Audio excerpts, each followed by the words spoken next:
Bon, les gars, faites une petite expérience. Demandez aux gens qui vous entourent ce qu'ils pensent des écrivains et de l'image que l'école leur en a filée. Allez-y, essayez. Bon, non, en fait, le faites pas, parce que vous allez quitter cette vidéo.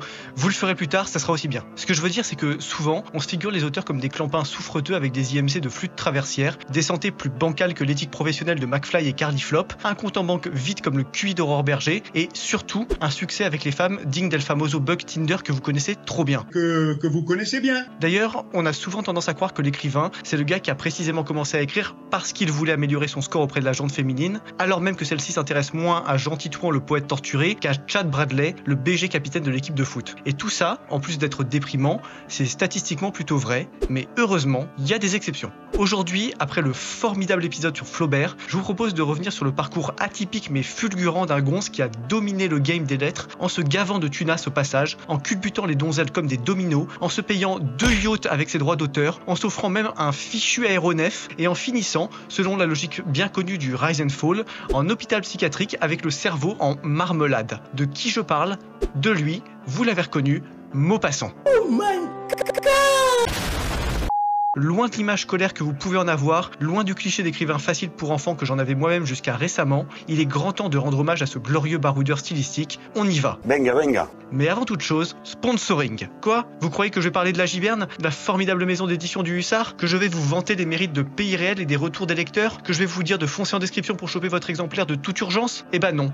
Même pas. Enfin, si, foncez et mettez-vous à jour, c'est urgent, mais là, faut que je vous montre un autre truc. Regardez-moi ça. Momomo. C'est-il pas magnifique? Ah si, c'est magnifique, ne le niez pas. Et ça rend encore mieux en vrai. Et ça vient d'où? Des éditions des Saints-Pères. Cette maison française, fondée en 2012 par des passionnés de littérature, elle propose de superbes reproductions de manuscrits emblématiques de notre patrimoine littéraire, depuis la lourde Bible jusqu'à des textes beaucoup plus récents, comme du Saint-Ex, du Fitzgerald ou même du Céline, le tout servi dans des coffrets magnifiques au toucher nickel. Leurs ouvrages, ce sont une occasion exceptionnelle de vous plonger au plus près des grands auteurs en équipant votre grosse bibliothèque avec l'exacte réplique du manuscrit de votre roman favori. Non mais avouez au moins que c'est cool. Non seulement ça rend super bien, non seulement c'est épique, non seulement vous allez gagner plus 10 points de charisme instantanément avec ces beaux livres, mais en plus, si vous voulez procurer grâce au lien en description de cette vidéo, vous soutiendrez la chaîne et vous permettrez aussi d'autres sponsors du même ordre dans le futur. Franchement, pour une fois qu'un youtubeur ne vous demande pas de prendre un abonnement inutile à un VPN surfait pour payer ses factures, crachez pas dans la soupe. Le Horla, dont on va reparler un peu plus loin dans la vidéo, il est disponible à l'achat sur le site des Saints-Pères ainsi que plein d'auteurs dont j'ai déjà parlé ici. Foncez.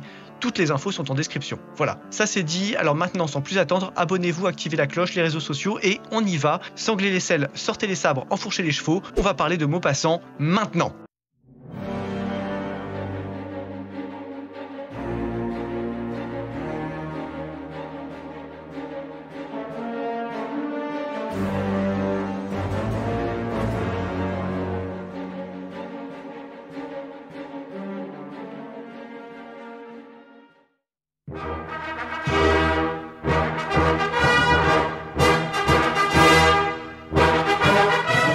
Bon, alors Maupassant, avant d'être ce BG pas du tout timide à moustache que vous connaissez bien, c'était un petit gamin né en 1850, fils de Laure Le Poitevin et Gustave Maupassant, un type dont les deux passions exclusives étaient petit 1, faire de longues et rebutantes démarches administratives pour accoler une particule à son blaze et devenir monsieur de Maupassant, ce qu'il réussira, et petit 2, trousser un maximum de gourgandines pas farouches au nez à la barbe, si j'ose dire, de sa femme. Donc, comme vous le voyez, cette petite liste ne comporte pas de mention du genre être un père aimant et attentif, ce qui fait que Guy et son frère Hervé, petits, ils n'ont pu compter que sur leur mère. Heureusement pour eux, celle-ci était assez badass. Déjà, elle avait une sacrée éducation et une bonne connaissance des enjeux littéraires de son époque. Sa famille est proche de Gustave Flaubert, qui a probablement été son amant à un moment donné, même si on est sûr de rien. Vous faites pas vos trucs quand je suis dans la chambre d'à côté.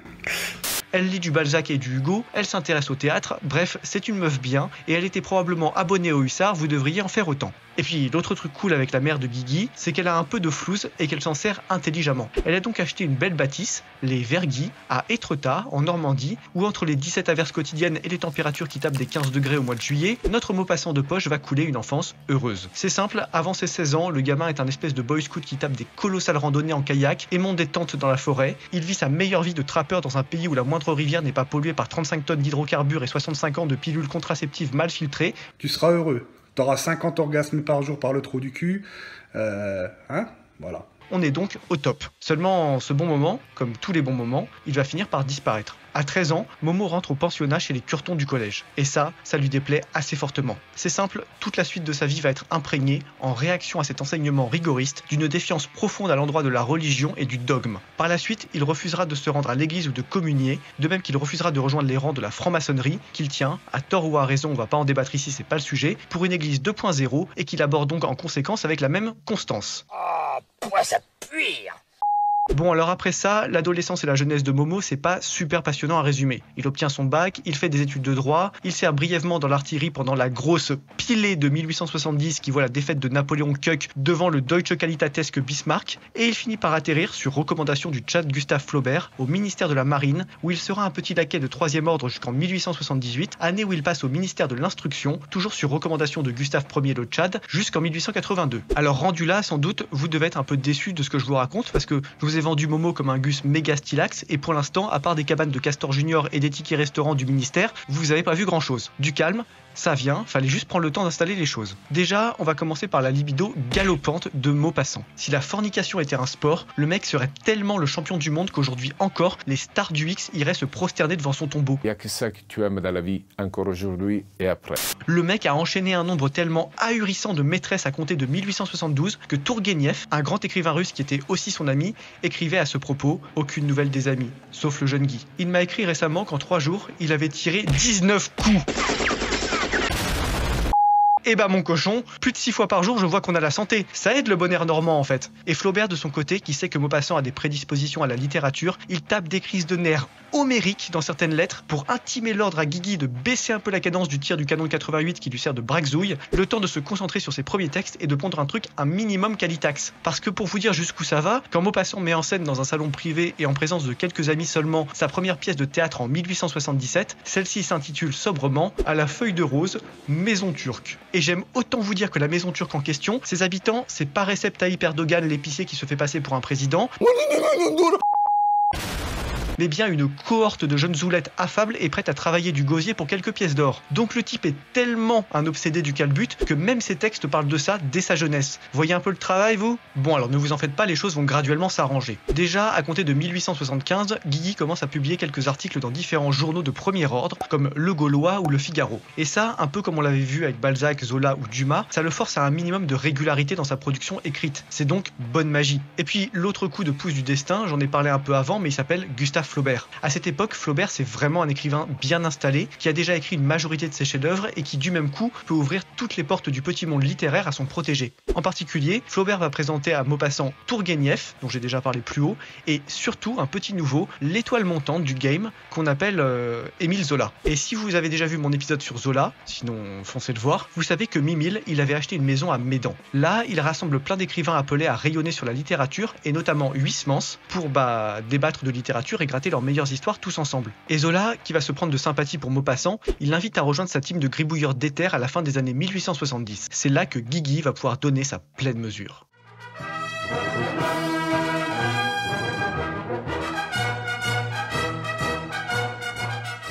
En 1880, les écrivains groupés autour de Zola à Médan publient ensemble un recueil de nouvelles qui mettent en valeur le talent de chacun. Guigui, au sommet de sa forme, entre 2 levrettes claquées sur ses 12 maîtresses hebdomadaires, il gratte boule de suie l'histoire d'un convoi de bourgeois qui fuit la guerre de 1870, se mange des coups de presse par un officier prussien, s'en sortent par le truchement d'une péripatée prostétipute et finissent quand même par la mépriser comme la dernière des catins des bois, ce qu'elle est au demeurant d'ailleurs, mais c'est pas le sujet. Cette nouvelle, d'emblée, elle propulse Maupassant au premier rang des gonzes de Médan et elle lui donne accès aux écrivains et aux critiques littéraires reconnus de son temps. Malheureusement, Gustave Flaubert, lui, il aura à peine le temps de voir ça. Le 8 mai 1880, il s'effondre de rire en tapant son Bouvard et Pécuchet, RIP le colosse littéraire. C'est donc en solo que notre Guigui va aborder la décennie 1880 et vous allez le voir, il va pas faire les choses à moitié. En 10 berges, il va gratter 6 romans, près de 300 nouvelles, des dizaines d'articles parfois sous pseudonyme, il va faire des voyages partout en Europe et jusqu'en Afrique du Nord, où oui, bien sûr, il visitera les clans des locaux, il va gagner des millions d'euros en faisant écrivain. Je vais gagner des milliers d'euros.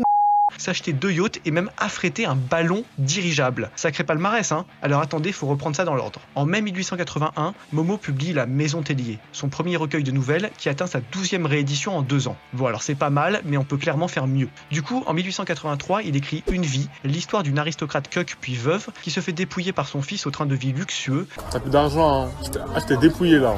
Je t'ai dépouillé ou pas? mais retrouve foi dans la vie in extremis en...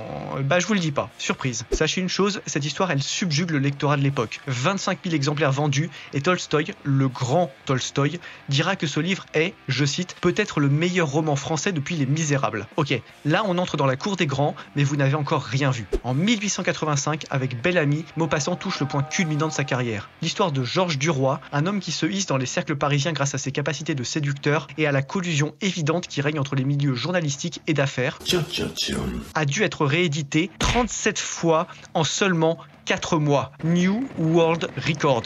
Et pour fêter ça, que fait Guigui ? Il s'offre un voyage en Italie avec quelques copains qui se sont tous rencontrés parce qu'ils avaient en commun la même maîtresse. T'as baisé ma femme, j'ai baisé ma femme. Allez, on est quitte. Je rigole pas, c'est absolument n'importe quoi la vie de Maupassant et attendez, on n'a pas fini. En parallèle de sa carrière d'écrivain, qu'il mène tambour battant comme vous le voyez, Guigui mène aussi une carrière de journaliste qui l'amène à voyager jusque dans le Sahara où il se pose en défenseur de la présence française tout en critiquant vertement les abus des colonisateurs et la misère des indigènes. Que je te trimballe des poules, que je te trimballe des pastèques. Il profite également de tous ses voyages privés pour taper des articles et des récits qu'il monnaie à prix d'or auprès des rédactions en chef, ce qui fait qu'il est bientôt assez riche pour acheter une maison, la Guillette, où il accueille ses 3 enfants illégitimes, qu'il ne reconnaîtra jamais d'ailleurs, et puis aussi pour se payer 2 yachts qu'il appelle sobrement Bel-Ami et Bel-Ami 2, engager un majordome, se payer des costumes hors de prix chez tous les tailleurs hype du moment, et faire globalement à peu près tout ce qui lui plaît, dans tous les sens. Et là franchement, autant la jeunesse du pélo était assez relou à résumer, autant sa vie adulte, ça fuse de... partout. Mais il y a un truc que je vous ai pas encore dit, retenez vos larmes, Guigui est très malade. Très malade. À force de courir la gueuse sans préservatif à une époque où la France est le plus grand lupanar à ciel ouvert du monde, ce qui devait arriver est arrivé, Maupassant a chopé la syphilis. Ouais, la syphilis. Et ça aujourd'hui c'est une très mauvaise nouvelle mais ça se soigne, pas vrai ? Pas en 1875. Et non. À l'époque, tout ce que le rebouteux vaguement flanqué d'une blouse blanche qui fait office de médecin peut te filer contre cette maladie mortelle, c'est du cyanure. Du cyanure. Le mec te file du poison contre un truc qui te tue déjà. On en parle de ce niveau d'incompétence proche de la capacité des communistes à réguler l'économie d'un pays. On peut en parler, on va rigoler. Hein. Alors, bien sûr, qu'est-ce qui se passe quand Guigui prend le médicament qu'on lui file ? Bingo, il se dégote une chiasse carabinée. Du coup, foutu pour foutu, il préfère crever le fiac propre et il arrête son traitement. Et c'est là que ça devient vicieux. La syphilis, si vous la traitez pas, elle peut dégénérer en ce qu'on appelle une syphilis secondaire. Alors, je suis pas médecin, mais à ce stade, en gros, la maladie commence à attaquer d'autres parties de votre corps un peu au pif, et ça peut même finir par vous griller le cerveau façon barbecue Sandrine Rousseau. Donc Guigui, qui est tombé malade en 1877, il commence à perdre ses cheveux, mais rapidement ça s'arrange. Parce qu'à la place, il commence à perdre la vue et à souffrir de maux de crâne envahissants. Vous imaginez la galère pour un écrivain quand lire et écrire deviennent une torture ? Guigui, lui, ça l'arrête pas. En 88, il publie encore Pierre et Jean, un super roman qui raconte l'histoire de 2 frères qui s'embrouillent en découvrant qu'ils sont en réalité que demi-frères, mais ce sont bien dans les nouvelles qu'il faut chercher les dernières pépites de Momo. Parce que oui, notre gonze, c'est à cette époque qu'il écrit le Horla, probablement son texte le plus connu, qui raconte, à la première personne, l'histoire d'un mec qui se croit, pas forcément à tort d'ailleurs, traqué par une entité surnaturelle, le Horla, qui a juré sa perte. Et ce qu'il faut bien comprendre, c'est que ce texte, il a été directement inspiré à Guigui par ses épisodes paranoïaques, développés à cause de l'abus d'antidouleurs à mesure que sa maladie progressait. Alors si jamais vous voulez vous plonger dans ce texte angoissant et hypnotisant à souhait, je vous mets le lien en description, mais je vous recommande de vous attarder aussi sur la version proposée par les Saints-Pères. En plus d'y voir reproduite l'écriture d'un homme en train de devenir fou, qui vous raconte lui aussi l'histoire d'un homme en train de devenir fou, ce qui est déjà assez épique en soi, vous aurez droit à de superbes illustrations, histoire de vous mettre bien dans l'ambiance. Chaque livre est numéroté et livré avec un certificat d'authenticité, alors foncez les gars, il y en aura peut-être pas pour tout le monde. À sa sortie en 87, le Horla rencontre un tel succès que Guigui va lancer une souscription pour un dirigeable nommé, le Horla, qui décollera en août de la même année. Sacré coup de pub. Le mec, il se lance même dans l'aérospatial. Est-ce qu'on tient le Tchad ultime là ? Franchement, là je dis probablement. Le Pékin, on sait même plus si c'est Elon Musk ou si c'est Balzac. On est quelque part entre SpaceX et la rue d'Ulm. C'est quand même très particulier comme ambiance. Mais malheureusement, ça touche à son terme. En 92, Momo devient fou pour de bon et finit interné dans le 16e arrondissement de Paris où il décède le 6 juillet 93, le cerveau dans un état proche d'un bon morceau démental AOC. Il laisse après lui une œuvre dense et colossale, rédigée en un temps record, une collection impressionnante de maîtresses et d'aventures, et puis surtout, il passe à la postérité comme un proche des grands écrivains de son temps. À ses obsèques, MC Zola, avec panache, dira, avant de dropper le mic, en dehors de sa gloire d'écrivain, il restera comme un des hommes qui ont été les plus heureux et les plus malheureux de la Terre. Celui où nous sentons le mieux notre humanité espérer et se briser, le frère adoré, gâté, puis disparu au milieu des larmes. Voilà, ça c'est dit, la fin de Maupassant, on dirait la fin de la vie de Gatsby, mais avec plus de strap sérieux à l'enterrement, c'est phénoménal. Alors maintenant qu'il a calanché, parlons un peu de son œuvre.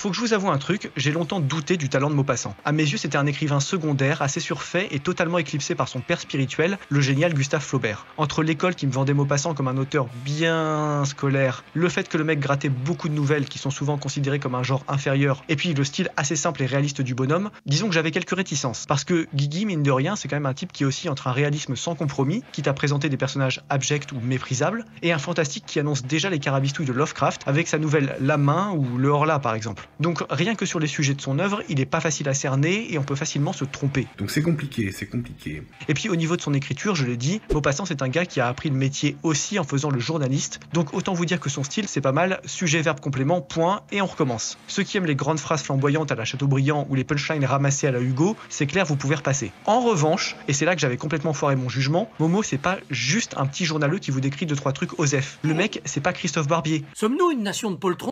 Lui, au fond, il a expérimenté la vie à 4000 tours minutes. Il sait ce qu'on peut en tirer. Ce que Guigui vous apporte, c'est une série de pilules rouges surconcentrées en vérité sur son temps, et le nôtre au passage. Lui, il a vu de l'intérieur les carabistouilles politiques, les délits d'initiés, les journalistes pas au chômage, les colons abjects dans leur rapport aux indigènes, les femmes vénales, le mépris de classe des bourgeois, les mensonges des petites gens, etc., etc.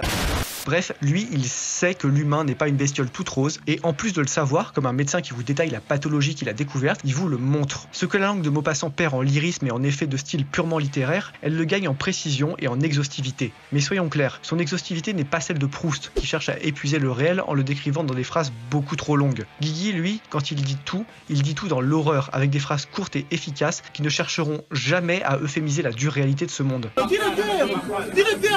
Tu enjolives les choses.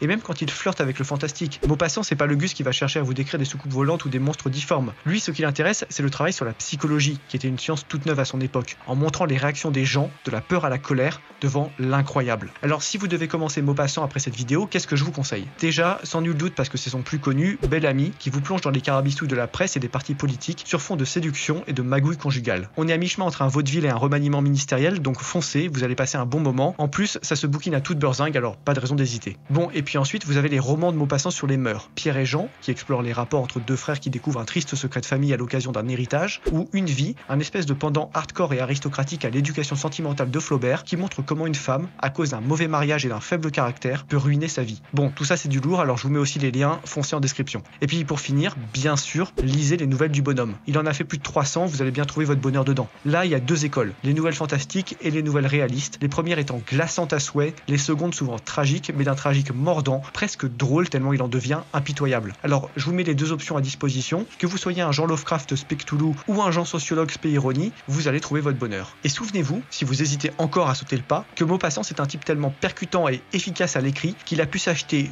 2 yachts avec ses droits d'auteur. Franchement, si ça vous met pas en confiance, ça, je sais pas ce qu'il vous faut. Foncez!